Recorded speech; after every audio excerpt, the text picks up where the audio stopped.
Arishem might be the most overlooked deck in Marvel Snap right now, and it has game into all the lists people are actually playing. Today I've got an in-depth deck guide on an Arishem list I've absolutely been loving, so you can get out there and crush the new season ladder nice and early. Additionally, we're going to be giving away a season pass in this video. More on how to get that season pass right now. If you would like to win a season pass from today's video, make sure you're subscribed to the channel, like the video, and leave a comment with SP in your comment. Your comment can be about anything, just include the text S, the letter S, and letter P in there. Additionally, if you want to be considered as a winner, please make sure to leave your Discord username, your XID, email address, something where I can contact you that's not just replying to your comment on YouTube. I found that even when people win these things, they're not quick to redeem them, so I need a way to reach out to you to be considered to do that.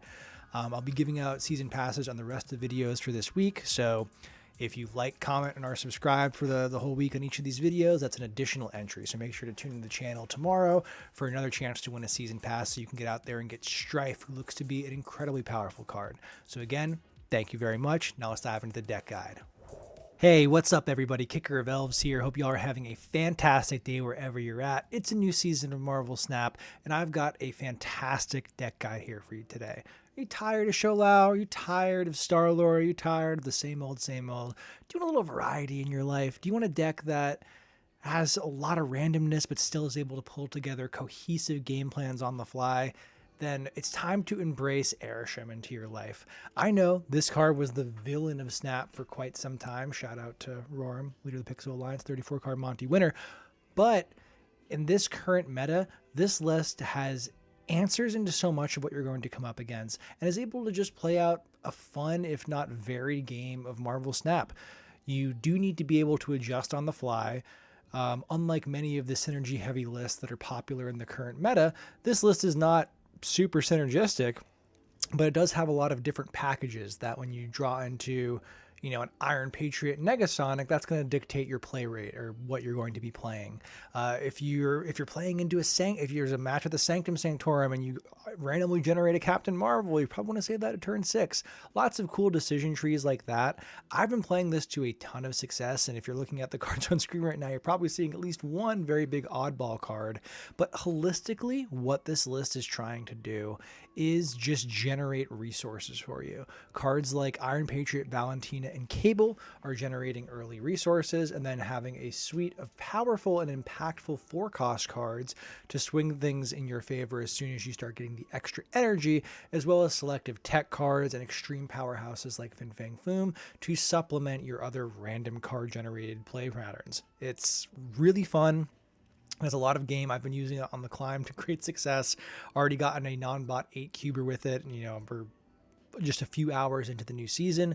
Played it a bunch, went up about 150 SP at the end of last season playing this list, and wanted to share this here for y'all if you are sick of all the meta staples and want to have some variety without just tanking your rank. So with that description in mind of rolling with the punches, going with the randomness, using your early 2-drop cards to generate, or even, you know, you can play that on turn 3, Valentina and Cable, for example, generate resources so you're able to take advantage of your extra energy, and then use impactful tech cards like Supergiant, Negasonic, Juggernaut, Gambit, heck, even Fang Foom, Tech Tar, Alioth, Lady Deathstrike.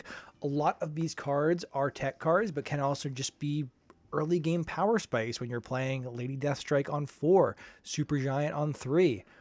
Those types of things can, you know, cohesively blend together to create a lot of fun and an impressive deck styling for a lot of different archetypes out there.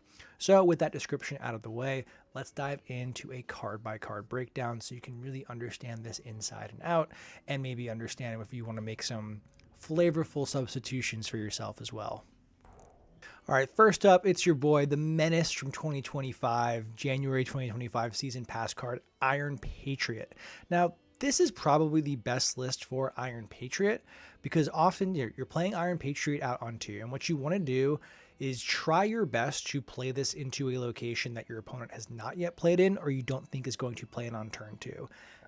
That 3 power lead going into turn 3, when you're able to play 4-drop and they can only play 3-drop, is a huge lead and is often going to guarantee you the Iron Patriot Victory, which is going to just give you yet another created card that can fuel into your Gambit Horseman of Death if you're going that way, or just having extra energy. You can really start running downhill, and a lot of the 4-drops we have either are designed to help you win that location, or just put enough impact in there that like, hey, I'm playing above rate, I'm already ahead by 3 points here, and you're going to have to deal with that. Getting priority going into turn 3 is huge, but Iron Patriot, even setting all that aside, if you just get a 4-drop that you're going to play for 4, or play for 4 energy, that's helpful. Arishem decks start clunking when you just don't have stuff to play. You've got extra energy, you need to take advantage of it. That's going to be how you can beat a lot of decks. You don't have extreme synergy, you can't count on a reliable set combo to carry you through games.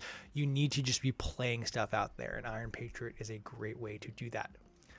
On a similar note, Valentina, I've still got this base art, just bear with me for a second. I really want this variant over here on the right now that I've been enjoying some Valentina Arishem action, but Valentina and Arishem, or Arishem, Valentina and Iron Patriot are feeling the same kind of thing. Getting a Valentina down on 2, then to 3 up, she generates your 4-cost version of a 6-cost. You can play that card out on turn 3.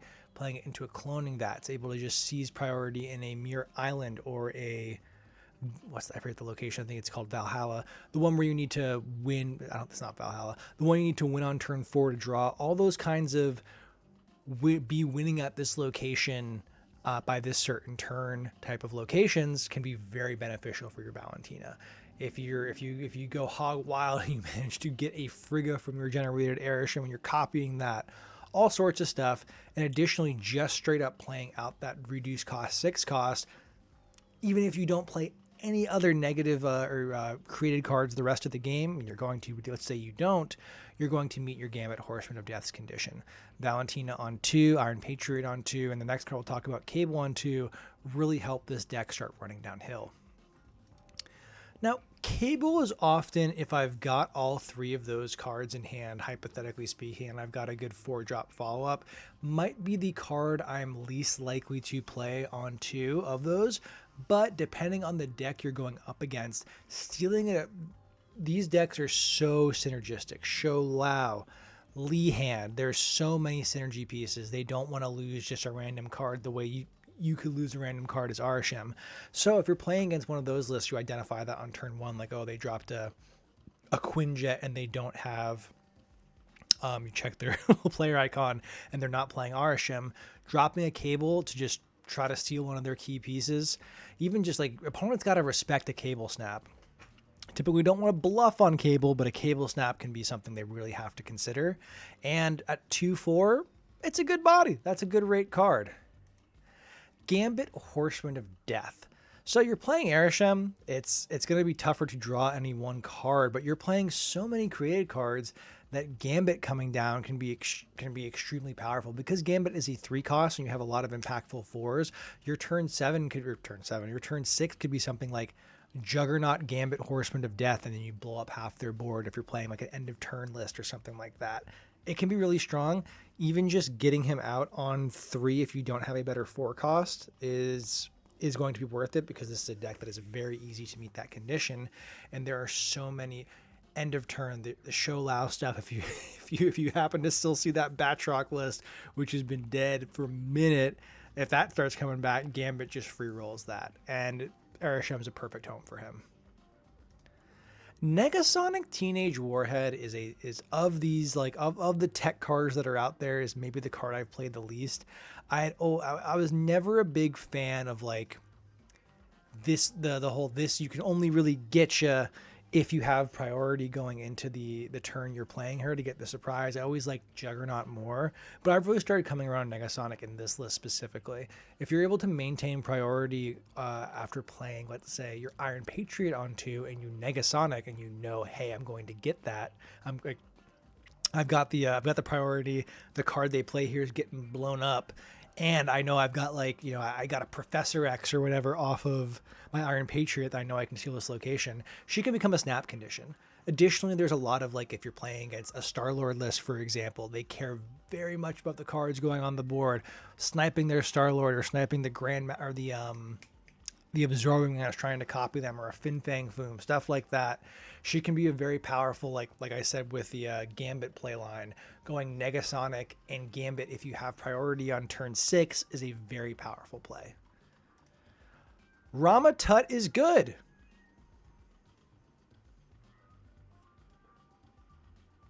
If you can play him out on turn 3.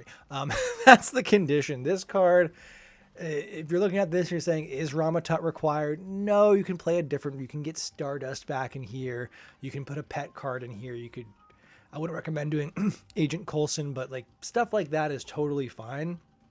But I have found Rama Tut's randomness, the downside of like, what's he going to get, is greatly offset by having the ability to play him on turn 3, especially as again, like Negasonic, to win your Iron Patriot location.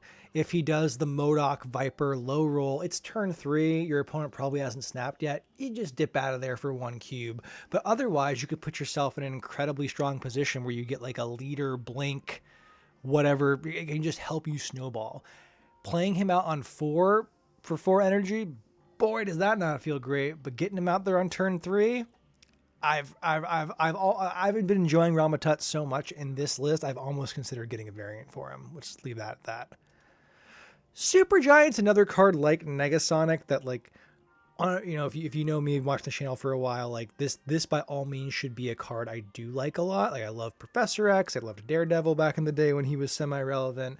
I love those kind of deterministic win condition control cards, but all the Supergiant stuff, and I've yet to play the Ozymandias variant that's been going around, has just felt a little bit awkward. So that's all to say, like, Supergiant, this could be a Stardust, this could be a Cosmic Ghost Rider, this could be another tech card, but I like having her in here as, you know, you get to free roll end of turn list if you get her, and she is just a good 6 power follow-up to, you guessed it, follow up on your Iron Patriot location. So having a good 4 cost. For a little while, I actually had Omega Sentinel in here. I was trying to do some activate clan alliance bounties, and Omega Sentinel felt pretty good, even though she is not going to win you that Iron Patriot location. So Supergiant, this can be another place where you just express yourself. Like, do you want to go insane and put a Gwenpool in here? Go for it. But Supergiant does just let you win against some decks, against your Star-Lord, against your end of turn list, and that's valuable.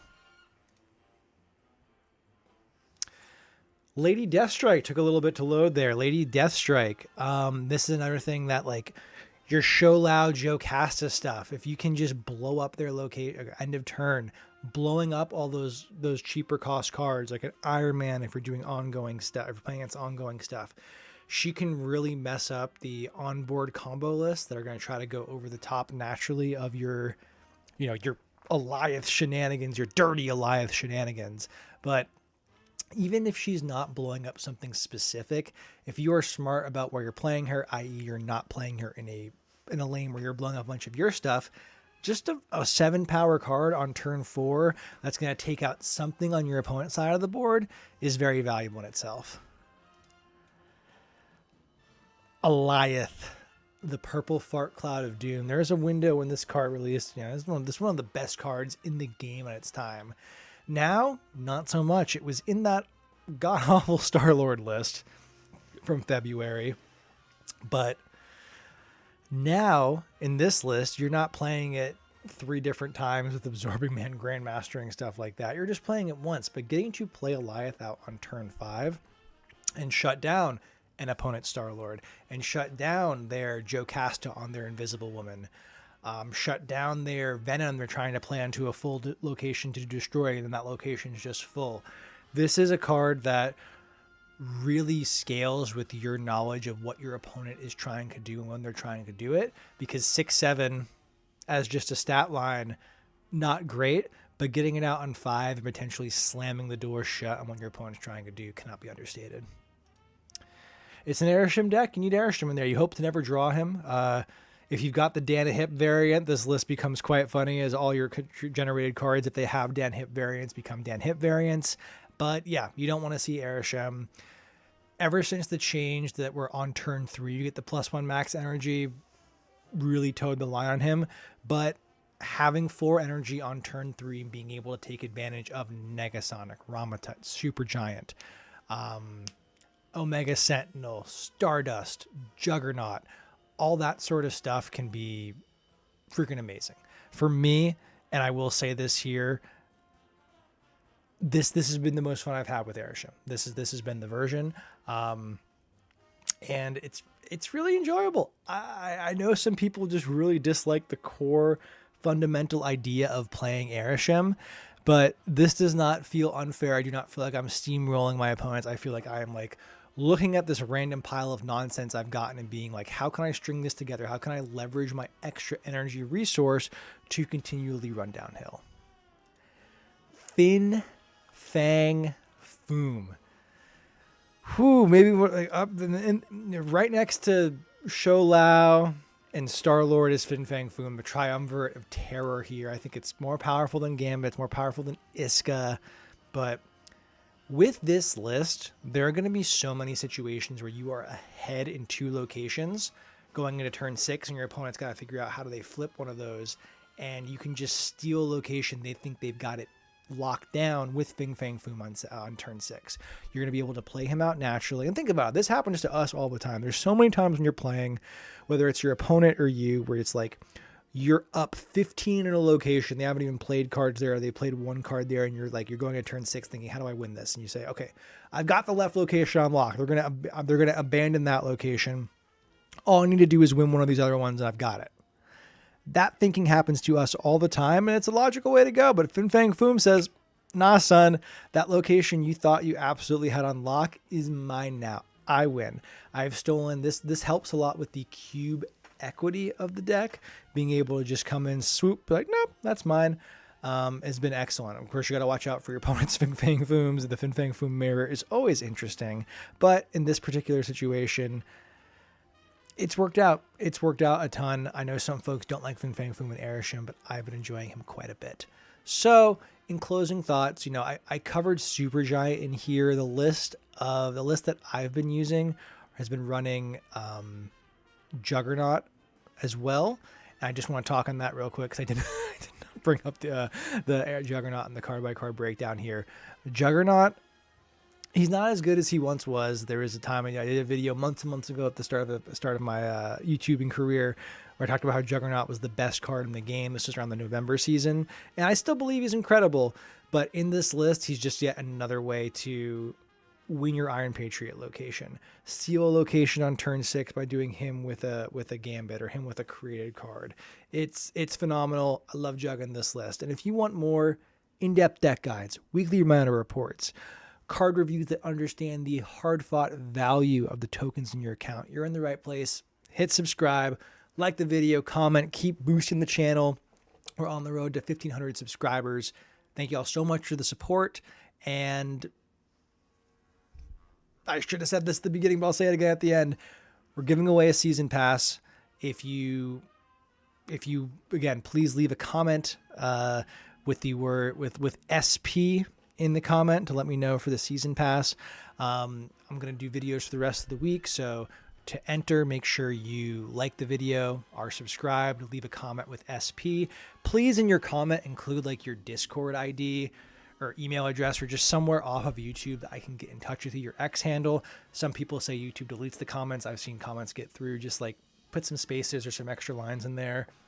I don't want to chase people down. One thing since I've gotten the season pass codes coming my way the past couple of months, what's been very surprising is people not redeeming their like people who win stuff just never following up. I'm not going to chase people down. Don't want to do that. So just give me a way to reach out to you if you want to be considered to win. I'll also probably do a community post announcing this towards the end of the week, but for each video, I will pick a winner. So if you like, comment, stay subscribed on each video this week, that will be an additional entry to maximize chances to win.